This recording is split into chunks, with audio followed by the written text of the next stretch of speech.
የእስራኤሉ ጠቅላይ ሚኒስትር ቤንያሚን ኔታንያሁ ለሊባኖስ ህዝብ አስተላለፉት የቪዲዮ መልእክት ህዝቡ በኢራን የሚደግፈውን ሂዝቦላን ወደ ጎን እንዲተውና ቡድኑ አንዴ ከተወገደ በኋላ ለሀገሪቱ የሚሆኑት እድሎች ማለቂያ የሌላቸው መሆናቸውን ገለጹ።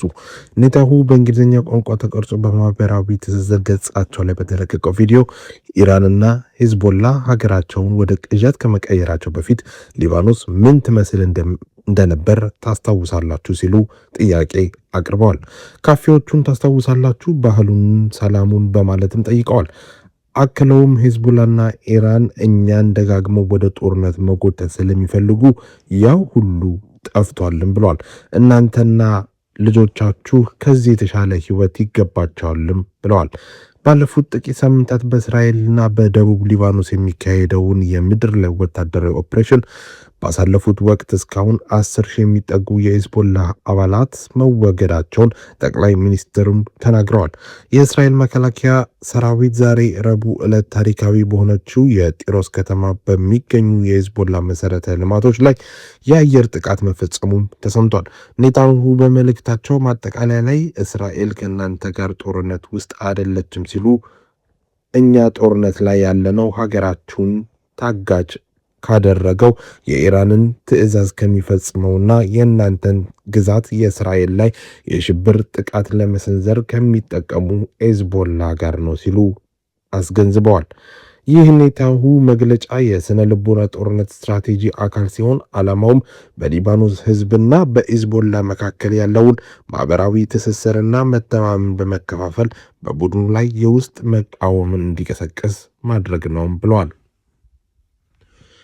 ሲቀጥሉ ኔታንያሁ ሊባኖስ ቀደም ሲል የነበራትን የሰላምና የባህል ታሪክ ማወሳታቸውን የሊባኖስን ማህበራዊ ስሜት ለመማረክ ታስቦ የተደረገ የፖለቲካ ስሌት ነው ብሏል።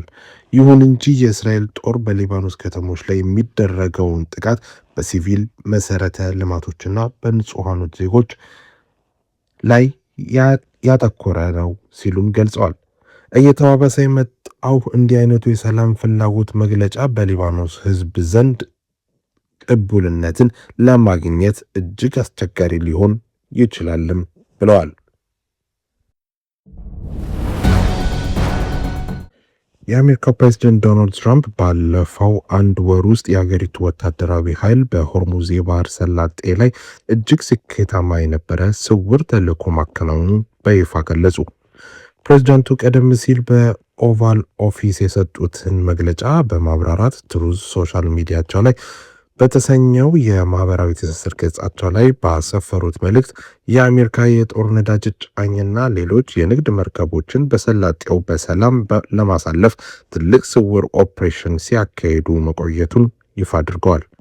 ትራምፕ በመልእክታቸው በዚህ ስውር ጥረት አማካኝነት ከ100 ሚሊዮን በርሜል በላይ ነዳጅ የሆርሙዝ የባህር ሰላጤ በሰላም አቋርጦ ወደ ዓለም አቀፍ ገበያ እንዲገባ መደረጉን ለመግለጽ ወዳለውም ብለዋል። አክለውም በዚህ ሂደት ውስጥ ከ200 በላይ ንግድ መርከቦች ያለምንም የደህንነት ስጋት ቀጠናውን ማቋረጣቸውን ጠቅሰው ይህ እጅግ ታላቅ ስኬት ሊመዘገብ የቻለው የሆርሙዝን የባህር ሰላጤ የሚቆጣጠረው ዩናይትድ ስቴትስ ኦፍ አሜሪካ እንጂ ኢራን ስላልሆነች ነው ሲሉ ለቴሄራን ጠንካራ መልእክት አስተላልፈዋል።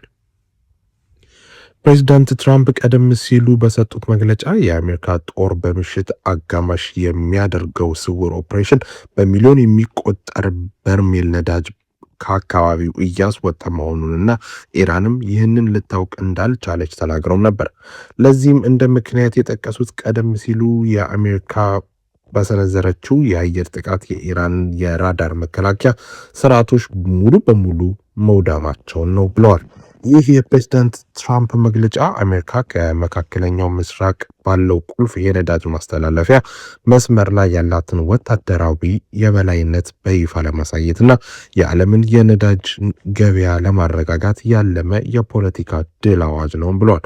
ሆኖም የሆርሙዝን ሰላጤ አሜሪካ እንጂ ኢራን አልተቆጣጠረውም የሚለው የትራምፕ የኃይል ንግግር ዓለም አቀፍ የባህር ላይ ህጎችንና የኢራንን ቀጠናዊ ይገባኛል ጥያቄ በቀጥታ የሚጋፋ በመሆኑም ፍጥጫውን ይበልጥ ሊያፋፍመው ይችላልም ተብሏል። በተጨማሪም ይህ መግለጫ የመጣው የነዳጅ ዋጋ በከፍተኛ ሁኔታ በናረበትና የአሜሪካ የአክሲዮን ገበያ በወረደበት ወቅት መሆኑን የትራምፕ የውስጥ የፖለቲካና የኢኮኖሚ ጫናዎችን ለመቀነስ የጦርነት ድሎችን የፕሮፓጋንዳ መሳሪያ እያደረጋቸው ነው የሚለውን የምሁራን ስጋትን ያጠናክርልም ተብሏል።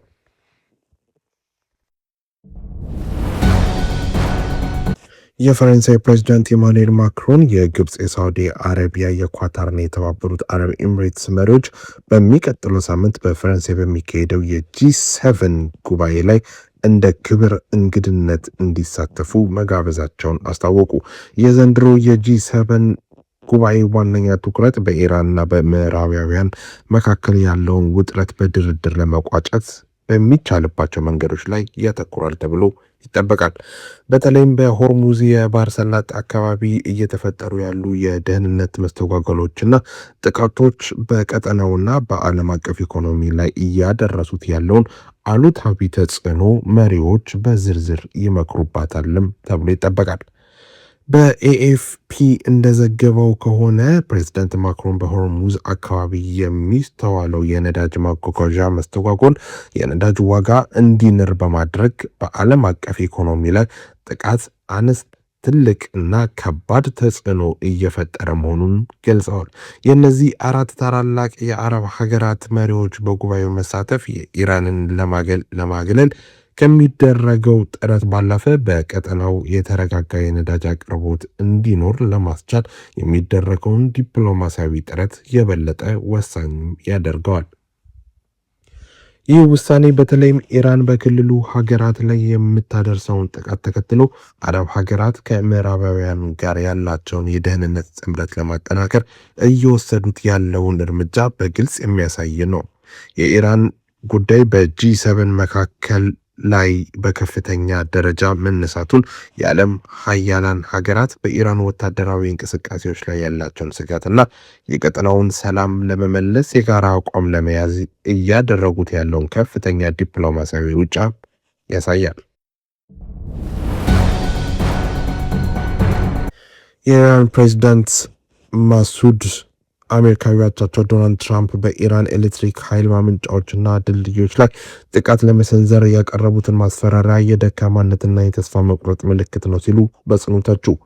ፕሬዚዳንቱ ባሳለፉት መልእክት ወሳኝ የሆኑ የህዝብ መገልገያ መሰረተ ልማቶች የሰዎች የዕለት ተዕለት ህይወት መተንፈሻዎች መሆናቸውን ጠቅሰው ከትራንስፖርት መረቦች ጀምሮ እስከ ኤሌክትሪክ እና የውሃ ኢንዱስትሪዎች ባሉ ተቋማት ላይ ጥቃት እሰነዝራለሁ ማለት ጥንካሬን ሳይሆን በአንድ ህዝብ ጽኑ ፍላጎት ፊት መሸነፍንና የተስፋ መቁረጥ ደረጃ ላይ መድረስን የሚያሳይ ነው ብለዋል። ይህ የኢራን ምላሽ የተሰማው ፕሬዚዳንት ዶናልድ ትራምፕ ዛሬ ማለዳ ለፎክስ ኒውስ ዘጋቢ በሰጡት ቃል በኢራን ወሳኝ መሰረተ ልማቶች ላይ ጥቃት ሊሰነዝሩ እንደሚችሉ ከተናገሩ በኋላ ነው። ትራምፕ ከዛ በኋላ በኦቫል ኦፊስ ውስጥ በጋዜጠኞች ተጠይቀው ይህንኑ ዛቻ የደገሙ ሲሆን ይህንን ለእናንተ በቀጥታ ልናገርም ነገር ግን ላደርገው እችላለሁ ሲሉ ምላሽም ሰጥተዋል። የኢራኑ ፕሬዚዳንት በበኩላቸው ሀገራቸው በባለሙያዎች እውቀትና ብቃት በብሔራዊ አንድነቷ እንዲሁም በማህበረሰብ ትስስሯ ላይ በመተማመን ከማንኛውም አይነት ወታደራዊ ጫናም ሆነ የጥቃት ዛቻ ፊት በጽኑ እንደምትቆም አረጋግጠዋል።